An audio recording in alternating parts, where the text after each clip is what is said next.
Hello guys, this is Ashutosh. Welcome you all. Guys, आज हम लोग सीखने जा रहे हैं कि प्रोग्रामिंग लैंग्वेज क्या होता है। एक्चुअली आप लोगों ने हमेशा कुछ कभी ना कभी ये सुना ही होगा कि प्रोग्रामिंग प्रोग्रामिंग, और अभी तो ट्रेंडिंग में है ये चीज़ें। तो बेसिकली आखिर ये प्रोग्रामिंग होती क्या है जो इतनी ट्रेंडिंग में है, इतनी सारी लोग बोलते हैं कि दुनिया इस पे चलती है। तो आखिर क्या होती है ये प्रोग्रामिंग? तो बेसिकली सीधे शब्दों में कहें तो प्रोग्रामिंग एक पीस ऑफ कोड्स हैं जो कि किसी भी मशीन्स को इंस्ट्रक्शंस देती हैं कि वो कुछ पार्टिकुलर वर्क कर सके, पार्टिकुलर टास्क कर सके।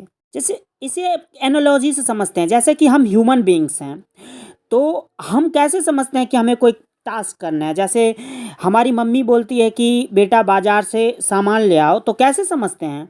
तो एक लैंग्वेज के माध्यम से हम लोग समझते हैं। जैसे हिंदी लैंग्वेज के माध्यम से मान लीजिए हम समझते हैं, तो वैसे ही मशीन्स के लिए भी हम लोगों ने, ह्यूमन बींग्स ने कुछ लैंग्वेजेस डिफाइन कर रखी है जिससे वो समझते हैं कि उन्हें कौन सी स्पेसिफिक टास्क करनी है। तो that's is in simplest term that is the programming language. And और यदि मैं प्रैक्टिकली कुछ आपको एग्जांपल दूं कि प्रोग्रामिंग का यूज़ क्या होता है हमारे डे टू डे लाइफ में, तो जैसे आप कैलकुलेटर्स यूज करते हैं, मान लीजिए प्रोग्रामेबल कैलकुलेटर्स भी आते हैं मार्केट में, तो वो कैसे अपना टास्क परफॉर्म करते हैं। 2+2 4 ही कैसे आता है, उस स्क्रीन पे कैसे आ जाता है कि 2+2 4 ही होगा। तो बेसिकली हम लोगों ने प्रोग्राम किया होता है उस कैलकुलेटर्स को प्रोग्रामिंग लैंग्वेजेस की मदद से। तो बेसिकली वो ऐसे ही वर्क करती है। अब सवाल ये आता है कि प्रोग्रामिंग लैंग्वेजेस जैसे हैं, तो कौन सी प्रोग्रामिंग लैंग्वेजेस हमें पढ़नी चाहिए, या कितने तरह के प्रोग्रामिंग लैंग्वेजेस होते हैं। जैसे हमारे day to day life human communications जो होती है उसमें काफ़ी सारे लैंग्वेजेस हैं। जैसे इंडिया की ही बात करें तो काफ़ी सारे, हिंदी, इंग्लिश, मराठी, मैथिली, तमिल, तेलुगु, फिर से भोजपुरी, काफ़ी सारे लैंग्वेजेस हैं। तो ऐसे ही यदि प्रोग्रामिंग वर्ल्ड की बात करें तो इसमें भी काफ़ी सारे लैंग्वेजेस हैं, जैसे कि C++, जावा, पाइथन, C#, जावास्क्रिप्ट, काफ़ी सारे लैंग्वेजेस हैं। तो अब हम लोग देखने जा रहे हैं आज सी लैंग्वेज। बेसिकली हम लोग सी लैंग्वेज सबसे बेसिक्स लैंग्वेज मानी जाती है, क्योंकि यदि एक लैंग्वेज हम लोग यदि कमांड कर ले तो बाकी सारी लैंग्वेजेस कमांड करने में काफ़ी आसान हो जाती है। और सी जो है बिगिनर्स के लिए काफ़ी सिंपलेस्ट लैंग्वेज, काफ़ी यूज़फुल लैंग्वेज और काफ़ी बिगिनर फ्रेंडली लैंग्वेज है। सो काफ़ी सारे लोग सबसे पहले सी लैंग्वेज से स्टार्ट करते हैं। तो अब हम लोग बेसिकली थोड़ा सा अंडरस्टैंडिंग ले लेते हैं सी लैंग्वेज की हिस्ट्री के बारे में, कि किसने इसे डेवलप किया और कब ये डेवलप हुआ, कैसे हुआ। तो बेसिकली सी लैंग्वेज 1970s में डेनिस रिची के द्वारा डेवलप किया गया था। और बेसिकली मकसद इस लैंग्वेज का उस टाइम में क्या था कि हम लोगों के पास मिनी कंप्यूटर्स होते थे, तो उस मिनी कंप्यूटर्स के ऑपरेटिंग सिस्टम्स को डेवलप करने के लिए हम लोगों ने सी लैंग्वेज का, डेनिस रिची साहब ने सी लैंग्वेज का डिस्कवरी किया था। अब बेसिकली हम यदि सी लैंग्वेज के फीचर्स के बारे में बात करें तो सी लैंग्वेज एक स्ट्रक्चर्ड प्रोग्रामिंग लैंग्वेज है। तो अब हम यह सोचते हैं कि स्ट्रक्चर्ड प्रोग्रामिंग लैंग्वेज आखिर होती क्या है। बेसिकली स्ट्रक्चर्ड प्रोग्रामिंग लैंग्वेज वो लैंग्वेज होती है जो कि किसी भी बड़े सारे प्रॉब्लम को सॉल्व करने के लिए छोटे छोटे सॉल्यूशंस का यूज़ करती है। जैसे कि हम यदि सी लैंग्वेज की बात करें तो इसमें बड़ी सारी प्रॉब्लम को सॉल्व करने के लिए हम इस प्रॉब्लम को छोटे छोटे मॉड्यूल्स में बांट देते हैं, जिसे हम फंक्शंस भी कहते हैं। छोटे छोटे फंक्शंस में सारी चीज़ों को डिफाइन कर देते हैं और फिर हम अपने प्रोग्राम को उस हिसाब से स्ट्रक्चर करते हैं और उसे रन करा के अपना ज़रूरत के हिसाब से उससे वर्क लेते हैं। जैसे कि यदि हम कैलकुलेटर बनाने की बात करें तो कैलकुलेटर के लिए जो प्रोग्रामिंग लिखते हैं प्रोग्राम्स, तो उसमें जैसे एक फंक्शंस ऐड का ले लिया, जो फंक्शन दो नंबर्स को ऐड करेगी, एक मल्टीप्लाई का ले लिया, एक सब्ट्रैक्ट का ले लिया, एक डिवीजन का ले लिया। तो इन सारे अलग अलग फंक्शंस का वर्क अलग अलग है और इन सारों को एक जगह मिला के हम अपने कैलकुलेटर्स बना सकते हैं। तो बेसिकली स्ट्रक्चर्ड प्रोग्रामिंग लैंग्वेज का यही मतलब होता है। अब हम लोगों ने थर्ड पॉइंट्स में लिखा भी है कि C supports functions that enables easy maintainability of code by breaking large file into smaller modules. तो स्मॉलर मॉड्यूल्स में बनाने से ये भी फ़ायदा होता है कि कोड काफ़ी इजीली मेंटेनेबल हो जाता है, आसानी से हम लोग मैनेज कर सकते हैं उस कोड्स को। और फिर सी की फीचर्स क्या है कि इसमें हम कमेंट्स भी डाल सकते हैं ताकि प्रोग्राम्स के कॉन्सेप्ट को समझा जा सके। जैसे कि मैंने आज कोई भी सॉफ्टवेयर एक डेवलप कर दिया और यदि मैं फिर अलग कंपनी में चला गया और या मेरे प्रोजेक्ट पे कोई दूसरे इंजीनियर्स आ गए तो उन्हें कैसे पता चलेगा कि कहाँ क्या चीज़ मैंने डिफाइंस की है। तो यदि मैं वहाँ कमेंट कर दिया रहूँगा कि this function is for addition, comment box में डाल दूँगा, तो कोई भी डेवलपर्स आएंगे तो उन्हें पता लग जाएगा कि ये फंक्शन एडिशन के लिए बनाया गया है। तो बस यही इजी रीडेबिलिटी और इन सभी में मदद करते हैं कमेंट्स। सी काफ़ी पावरफुल लैंग्वेजेज हैं। हम कई सारे सॉफ्टवेयर्स डेवलप करते हैं इसके थ्रू। जैसे हमारे बेसिकली हम लोग जो ऑपरेटिंग सिस्टम्स यूज़ करते हैं इन सभी में भी सी लैंग्वेजेज यूज़ होती है।